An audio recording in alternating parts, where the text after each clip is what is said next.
సుమన్ టీవీలో మీ personal and business promotions కోసం కింది నెంబర్కి కాంటాక్ట్ చేయండి.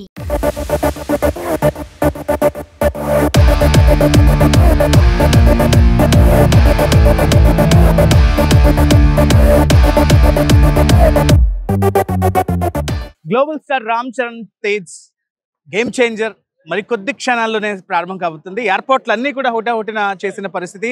3 daysలోనే అసలు అద్భుతమైన ఈవెంట్కి రాజమహేంద్రవరం వేదిక కావడంతో ఫ్యాన్స్ అందరూ కూడా ఎప్పుడెప్పుడు గ్లోబల్ స్టార్ రామ్ చరణ్తో పాటు ఏపీ డిప్యూటీ సీఎం అలాగే జనసేన పార్టీ అధ్యక్షులు పవన్ కళ్యాణ్ ఎప్పుడు వస్తారని ప్రతి ఒక్కరు కూడా చూస్తున్న పరిస్థితిలో ప్రస్తుతం మనం ఇదే గ్యాలరీలో ఉన్నాం. కొద్దిసేపట్లో ఇదంతా కూడా ఫిల్ అయిపోతున్న పరిస్థితి మనం చూస్తున్నాం. అంటే వివిఐపి, ఎంవిఐపి అలాగే ఒక 3 గ్యాలరీలు ఏర్పాటు చేశారు. మొత్తం మనం ఇప్పుడు ఏ జోన్ అయితే చూస్తున్నాం ఇక్కడే 24 క్రాఫ్ట్స్కి సంబంధించి టెక్నీషియన్స్ ఎవరైతే వర్క్ చేశారో అంటే ప్రొడ్యూసర్స్ ప్యానల్ నుంచి కావచ్చు లేకపోతే ప్రొడక్షన్ ప్యానల్ నుంచి ఎవరైతే ఉంటారో వాళ్ళందరూ కూడా ఇక్కడే ఉంటారు. అంటే మన గ్లోబల్ స్టార్ రామ్ చరణ్తో పాటు పవన్ కళ్యాణ్ కూడా ఫస్ట్ వేదికకి అలంకరించే ముందు ఇక్కడే కూర్చుండే పరిస్థితి ఉంటుంది. ఇక్కడి నుంచి వేదిక మీద వెళ్తారు. But Ram Charan Tej entry and Pawan Kalyan entry ఇక్కడ హైలైట్స్ గా చెప్తున్నారు. మరి దానికి సంబంధించి ఒక లైటింగ్, ఒక ఫైర్ వర్క్ కూడా జరగబోతోంది. ఎందుకంటే 6 తర్వాత ఎప్పుడైతే కాస్త డిమ్ అవుతుందో అప్పుడు ఫైర్ వర్క్ తోటి రామ్ చరణ్ ఎంట్రీ, పవన్ కళ్యాణ్ ఎంట్రీ కూడా ఉండిపోతున్నట్టు తెలుస్తుంది. గేమ్ చేంజర్ రియల్లీ ఖచ్చితంగా ఒక ట్రెండ్ సెటర్ కాబోతోంది. అన్ని రికార్డ్స్ ని కూడా చేంజ్ చేయబోతున్నట్టు కూడా ఫ్యాన్స్ చాలా ధీమాగా వ్యక్తం చేస్తున్న పరిస్థితిలో అందులో మెగా అభిమానులు ఎక్కువగా ఉన్న ఈ ఉమ్మడి గోదావరి జిల్లాల్లో ప్రభంజనం సృష్టించబోతుంది గేమ్ చేంజర్ అని తెలుస్తుంది. ఇప్పటికే లాడ్జ్లన్నీ కూడా నిండిపోయిన పరిస్థితి. ఎవరికి వాళ్ళు కారుల్లో ఉంటున్నారు. నైట్ మాకు దొరుకుతుందా పాస్ అంటూ కూడా ఫోన్ మీద ఫోన్ ప్రతి ఒక్కరికి చేస్తూ కనుక్కుంటున్న హడావిడి అయితే మనకు కనిపిస్తుంది.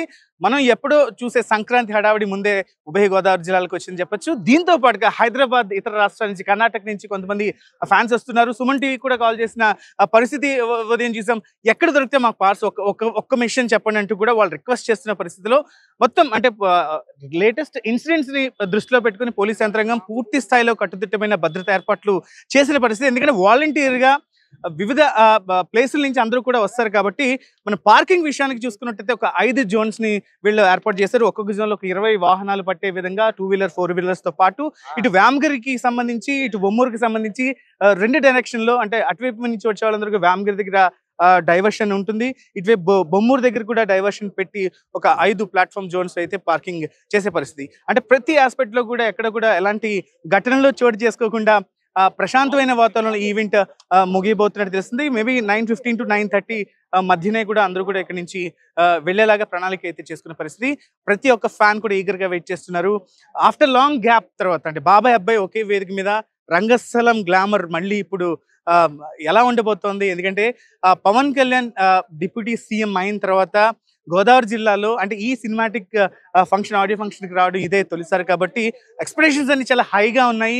ఇటు జనసేన శ్రేణులతో కావచ్చు, మెగా కుటుంబం నుంచి అంటే మెగా కుటుంబానికి ఉన్న ఫ్యాన్స్ కావచ్చు, అందరూ కూడా ఒక్కసారి ఈ వేమగిరికి వస్తున్న పరిస్థితి మనకు కనిపిస్తుంది. ఏదైనా ఒకటే చెప్తున్నారు, ప్రతి ఒక్కరు కూడా చాలా రెస్పాన్సిబుల్గా ఉండాలి, వాళ్ళ బాధ్యత వాళ్ళు ఖచ్చితంగా చూసుకోవాలంటూ కూడా పోలీసులు అన్ని మీడియా మాధ్యమాల ద్వారా ఇప్పటికే చెప్పిన పరిస్థితిలో బీ రెస్పాన్సిబుల్ అంటూ కూడా సుమన్ టీవీ మీకు ఒక చిన్న రిక్వెస్ట్ చేసిన పరిస్థితి. కెమెరా పర్సన్ గణేష్ తో విక్రమ్, సుమన్ టీవీ, రాజమహేంద్రవరం నుంచి.